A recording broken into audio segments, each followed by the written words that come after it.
रहती है, गोरे गणगौर माता खोले किवाड़िए, बार खड़ी तन पूजन आली है। ऐसा नहीं सुने कभी? गीत में आता है राई सी भोजाई दे, कान कंवर सो बिरो दे। तो राई, राई का मतलब होता है पार्वती। राई का मतलब क्या होता है? पार्वती। तो भाभी मिले तो कैसी मिले? पार्वती जैसी। क्योंकि बहन को अच्छे से पता होता है कि अपना भाई नशेड़ी है ना, इस गंजेड़ी के साथ में कोई ढंग की लड़की रह नहीं पाएगी।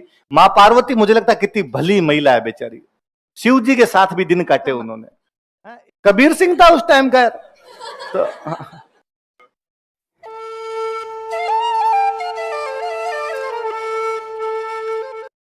जेम्स टोड उदयपुर रहा था खूब दिनों तक। उदयपुर उसका हेडक्वार्टर हुआ करता था। यहां पर जब वो उदयपुर रहा, वो हिस्ट्री लिखा करता था। वो जो कुछ देखता अपनी डायरी में मेंटेन करता। और उसने क्या देख ली एक दिन?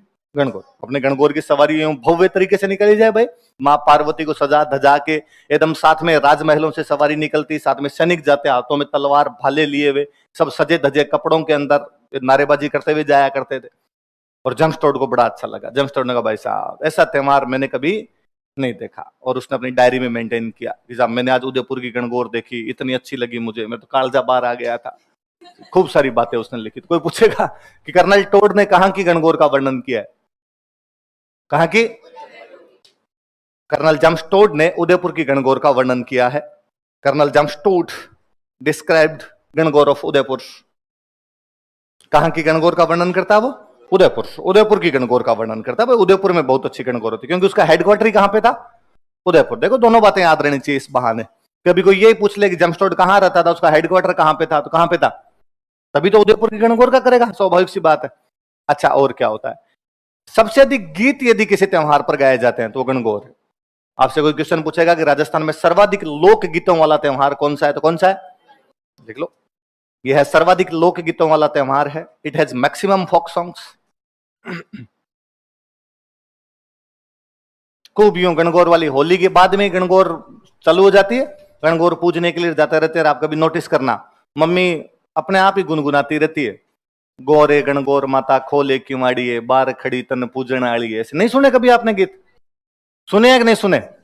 चलो सुने फिर ठीक है, ध्यान नहीं दिया होगा, सुने तो होंगे कभी। तो वो भाई गणगौर, तो गणगौर पे सबसे अधिक गीत गाए जाते हैं। अब व्रत किए जाते हैं अपने पास, जितने भी त्योहार होते हैं उन पे क्या होते हैं? व्रत। मैंने बताया था बाकी सब में व्रत में उद्देश्य एक है। क्या उद्देश्य है? अच्छे पति की कामना के लिए व्रत किए जाते हैं। यहां लड़कियां थोड़ी भली निकली।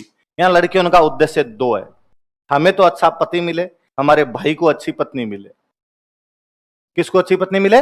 भाई को अच्छी पत्नी मिले। तो अच्छी भाभी और अच्छे पति की कामना के लिए व्रत किया जाता है। कभी गीत सुनना, गीत में आता है राई सी भोजाई दे, कान कंवर सो बिरो दे। तो राई, राई का मतलब होता है पार्वती। राई का मतलब क्या होता है? पार्वती। तो भाभी मिले तो कैसी मिले? पार्वती जैसी। क्योंकि बहन को अच्छे से पता होता है कि अपना भाई नशेड़ी है ना, इस गंजेड़ी के साथ में कोई ढंग की लड़की रह नहीं पाएगी। मां पार्वती मुझे लगता है कितनी भली महिला है बेचारी, शिव जी के साथ भी दिन काटे उन्होंने। एक आदमी सुबह भांग लेके बैठे, उसके दोस्त भी सारे एकदम भांग चरस गांजा पीने वाले लट्टू हुए रहे सारे दिन। उस आदमी के साथ में जिंदगी काटनी बहुत बड़ी बात है, और फिर उससे प्यार करना। कबीर सिंह था उस टाइम का तो बड़ा ही अजीब हो जाता है। तो बहनों को सबको आपकी स्थिति पता है, तो बहनों को पता है ये है तो नशेड़ी आदमी, कोई ढंग की लड़की तो रह नहीं पाएगी। मां पार्वती जैसी कोई भली सीधी लड़की आएगी तो रह पाएगी इसके साथ में। तो लिखो लिखो, लड़कियां अच्छे पति तथा अच्छे भाभी की कामना के लिए व्रत रखती है। लड़कियां अच्छे पति तथा अच्छी भाभी की कामना के लिए व्रत रखती है। Girls observe fast, girls observe fast for good husband and good sister in law. लड़कियां अच्छे पति तथा अच्छे भाभी की कामना का व्रत रखती है। Observe fast for good husband and good sister in law. इसलिए लड़कों, गणगौर वाले दिन सब बहनों को राजी रखा करो, क्योंकि यदि उसने व्रत में गड़बड़ कर दी तुम्हारा भविष्य अंधकार में आ जाएगा, है ना। तो उस दिन राजी रखा करो, आज तुम व्रत ढंग से करना एकदम पूरा। अच्छा, गणगौर जो होती है तो तृतीया के दिन होती है। किस दिन होती है? तृतीया। मैंने बताया कि गण और गौर मतलब कौन कौन हुए? शिव जी और पार्वती। तो जो भी सवारी निकलती है उसमें कौन कौन होते हैं? शिव और, अक्सर गांव में शिव जी को बोलते हैं ईश्वर। शिव जी क्या बोलते हैं? ईश्वर। तो अपने गांव में बोलते हैं ईश्वर गौर की सवारी है। किसकी सवारी निकालते हैं? ईश्वर। पार्वती जी तो गौर हो गए, ईश्वर से ईश्वर बन गया वो, तो ईश्वर और गौर की सवारी निकालते हैं। तो पहले जब ये सवारी निकलती थी ना, तो राजतंत्रों के टाइम में, जब अपने राजा महाराजाओं का टाइम था, अपने दो त्योहार सबसे बड़े थे, गणगौर और दशहरा। राजस्थान के सबसे बड़े त्योहार कौन से थे?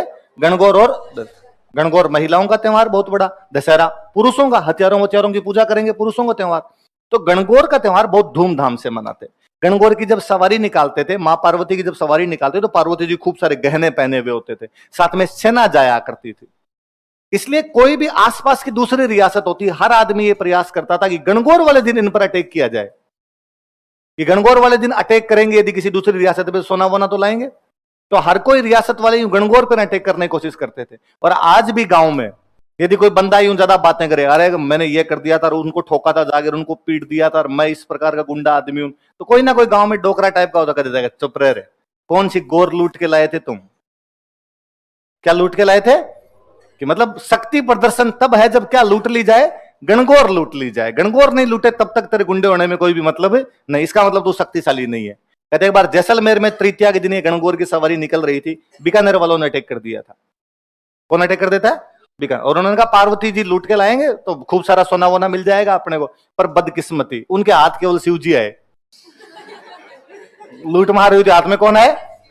शिव जी। भाई ने कहा भांग लिया हो, बोले अपने पास और तो कुछ है नहीं। फिर पर उस दिन वहां पे सवारी निकल नहीं पाई, मां पार्वती की सवारी उस दिन वहां पर निकल नहीं पाई, सवारी वहां पर निकल नहीं पाई। इस चक्कर में बाद में वो सवारी चतुर्थी के दिन निकली। आज भी जैसलमेर में गणगौर की सवारी तृतीया के दिन नहीं निकलती, चतुर्थी के दिन निकलती है। उसमें शिव जी होते ही नहीं है, उसमें केवल कौन होते हैं? पार्वती। गवर, गौर गौर बोलते हैं, तो गौर को आप गवर कह दो बोले, तो गवर की सवारी निकलती है। केवल किसकी सवारी निकलती है? कब निकलती है? चतुर्थी के दिन। कहां पे? लिखो, जैसलमेर में चतुर्थी के दिन गवर की सवारी निकाली जाती है। Gavar procession takes place in Jaisalmer on Chaturthi. तो कोई पूछेगा भाई कि कहां पर शिव जी की सवारी नहीं निकलती, किसकी सवारी निकलती है? केवल पार्वती जी की निकलती है। गवर, गवर का मतलब क्या है? पार्वती जी। राई, गवर, पार्वती, ये सब मां पार्वती के नाम है, तो पार्वती जी की सवारी निकलती है इस दिन। कहां पे? जैसे। और सुनो, इससे जुड़ी एक बात और बताता हूं मैं। तृतीया के दिन तो सब जगह अपने गणगौर मनाते हैं, चतुर्थी के दिन कहां पर मनेगी? पंचमी के दिन अपने नाथद्वारा में बनती है। नाथद्वारा में कब होती है? पंचमी। तृतीया तो होती है, पर नाथद्वारा में पंचमी के दिन भी बड़ा फेस्टिवल होता है, उसको वो लोग बोलते हैं गुलाबी गणगौर। क्या बोलते हैं? गुलाबी रंग की चूनड़ी चढ़ाते हैं, गुलाबी रंग की चूनड़ी चढ़ाते हैं, इसलिए गुलाबी गणगौर कहते हैं, या बोलते हैं चूनड़ी गणगौर। क्या बोलते हैं? गुलाबी गणगौर, या क्या बोलते हैं? चूनड़ी गणगौर। कहां पे? नाथद्वारा। कब? पंचमी। कब होता है? ये 2013 या 16 में क्वेश्चन पूछ लिया था, स्टार लगा के लिख लो, को रिपीट मार ले। लिखो, नाथद्वारा में पंचमी को गुलाबी गणगौर या चूनड़ी गणगौर मनाई जाती है। गुलाबी गणगौर और Chunri Gangaur is celebrated in Nathdwara on Panchami. Nathdwara में पंचमी को गुलाबी गणगौर या चूनड़ी गणगौर मनाई जाती है। गुलाबी गणगौर और चूनड़ी गणगौर इज सेलिब्रेटेड।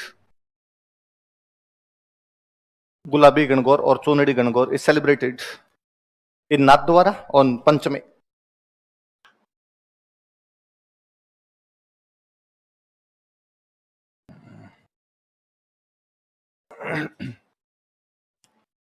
ठीक है, तो गणगौर याद रहेगी आपकी सारी बातें गणगौर की। अब कई बार क्या होता है, वो कोई वैसा क्वेश्चन दे देता आपसे, इनमें से कौन सा कथन गणगौर के बारे में सत्य नहीं है? फिर वो देगा, गणगौर हिंदुओं का प्रथम त्योहार माना जाता है, गणगौर पर सर्वाधिक लोकगीत गाए जाते हैं, पंचमी के दिन नाथद्वारा में गुलाबी गणगौर या चूनड़ी गणगौर मनाई जाती है। अपना वो ध्यान प्रथम अंतिम पे जाता नहीं, तो जल्दबाजी में एक्साइटेड होते हैं, मतलब गणगौर आ गया, यह सब बातें इसके, तो नीचे 1 2 3 सारे लगा देते हैं। कौन सा स्टेटमेंट गलत हो गया? पहला स्टेटमेंट गलत हो गया, दूसरा और तीसरा तो सही हो गया, है ना। कई बार अगला और ढंग से सवाल देता है, वो कहता है इनमें से कौन सा कथन गलत है, और जब वो ऐसा देता है कि इनमें से कौन सा कथन असत्य है, इनकरेक्ट है, तब अपने इनकरेक्ट होने की संभावना सर्वाधिक होती है, क्योंकि अपना दिमाग हमेशा करेक्ट पे चलता है। वो फिर देता है केवल 1, केवल 2 व 3, तो अपने लगता है 2 और 3 सही है, ऊपर अपने इनकरेक्ट वाला देखते ही नहीं है, अपने 2 और 3 कर देते हैं। जैसे जब भी सवाल आए तो ठहरना, फिर रुक के करना उन पे। आई बात समझ में? स्टेटमेंट